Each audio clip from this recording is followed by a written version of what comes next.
habit of having the financial goal and allocating money towards that every single month.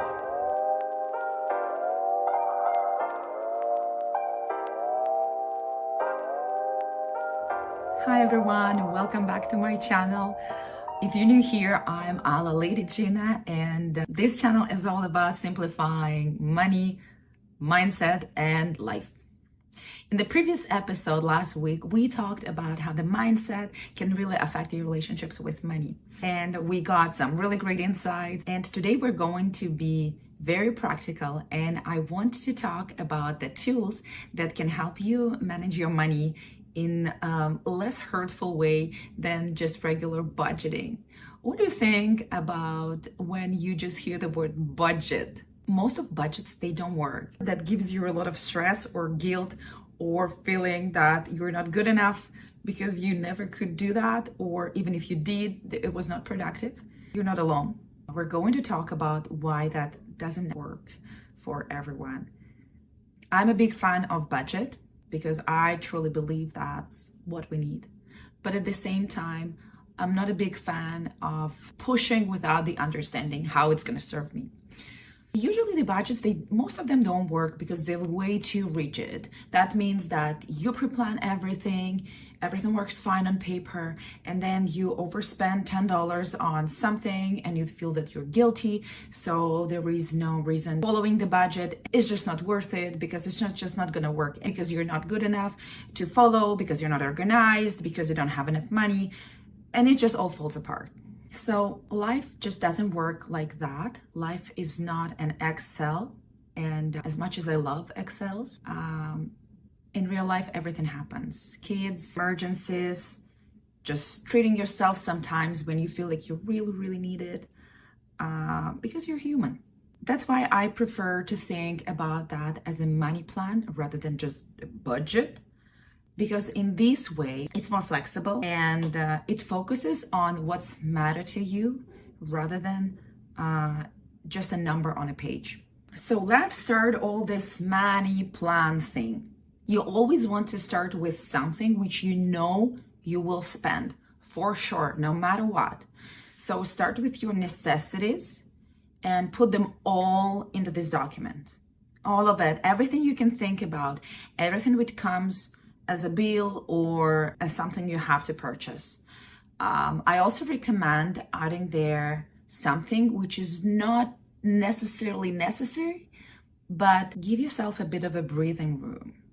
If you just budget what you think you will spend and absolutely nothing to something what you most likely will buy, will purchase, you will be very stressed out. And this is being called conservative.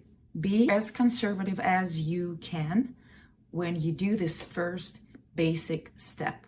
This is the case when being conservative will give you a lot of peace of mind and will give you a lot of happiness in the end of the period that you're planning for. The second step, and we're talking about that in very general way, but the second step is always to add your goals. After you covered your necessities, you need to think about reaching your goals. And when I say after the necessities, it doesn't mean that after you spend all your money on necessities, you can tell me that, oh, I don't really have any money for the goals.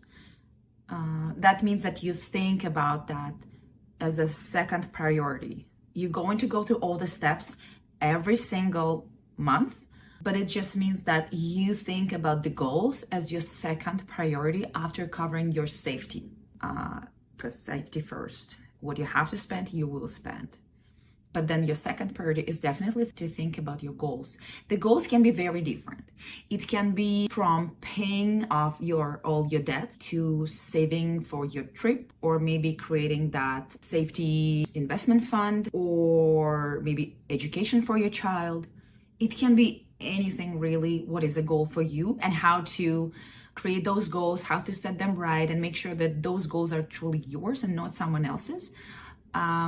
We'll talk about that in a separate episode. But for now, just think about those goals and make, depending again on the goal, either separate account for that, or maybe cash if the amount is not that large, but it has to be somewhere. You have to have a plan, a landing for your money, for the goals, where it will automatically go. When I say automatically, I don't necessarily mean automatically when you get the payment, but I mean automatically in terms of making decision. You make that decision once a year, and then every month you don't reconsider that. If there is that fund which you're building for any of your goals, the money has to go there. I understand that you may not necessarily have enough money or a lot of money to put towards that, but it has to be happening every month. The goal we're doing here in the second step is to develop the habit of having the financial goal and allocating money towards that every single month. Even if you can only do $2 a day, that's fine. Do $2 a day. And we're going to talk about that in another separate episode, how to rewire your brain when you think that you don't have $60 a month towards something, but you do have $2 every day. There are a lot of little tricks here and there that can help with reaching the goal.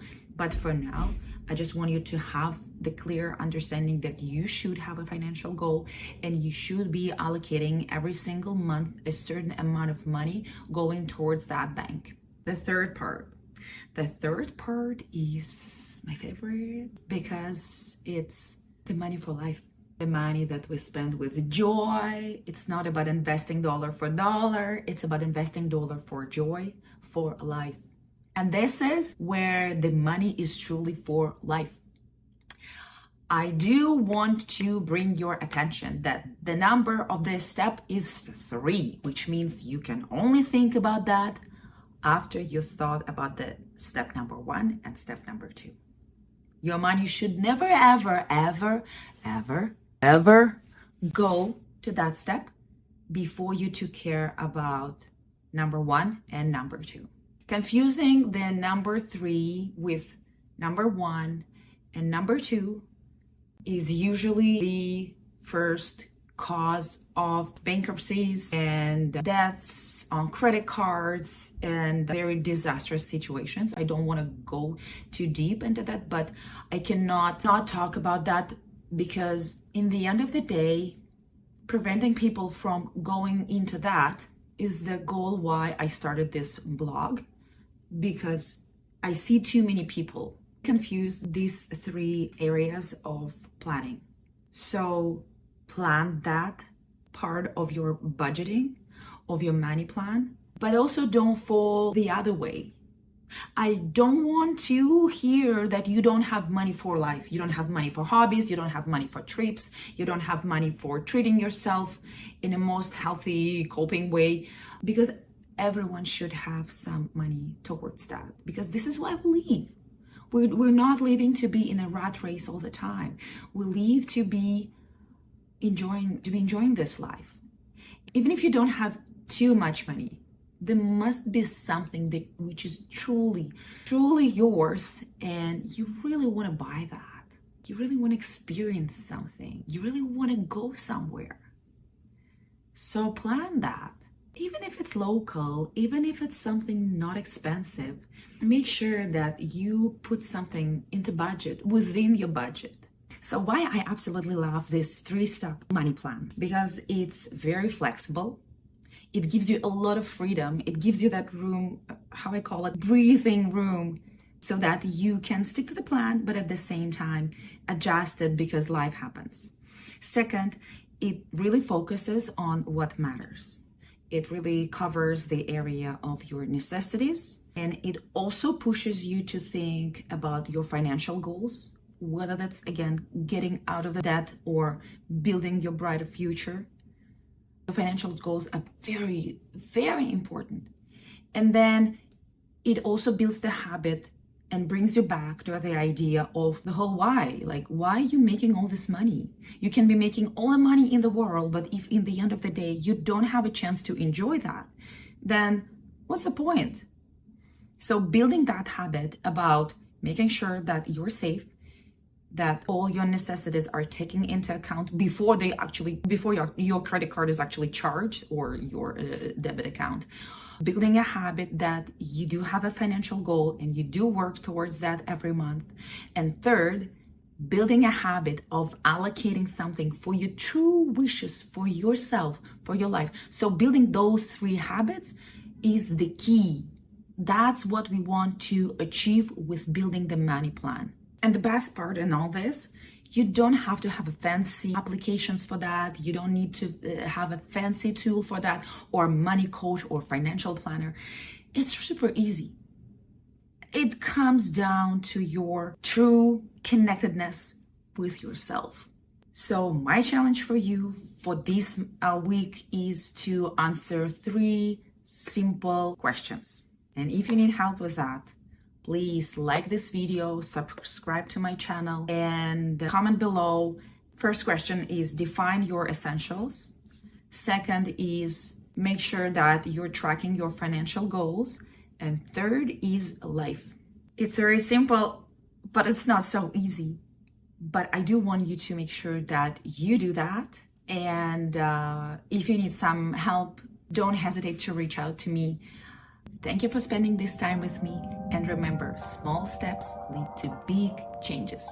See you next week. Here. Oh my God. Whoa, Canada.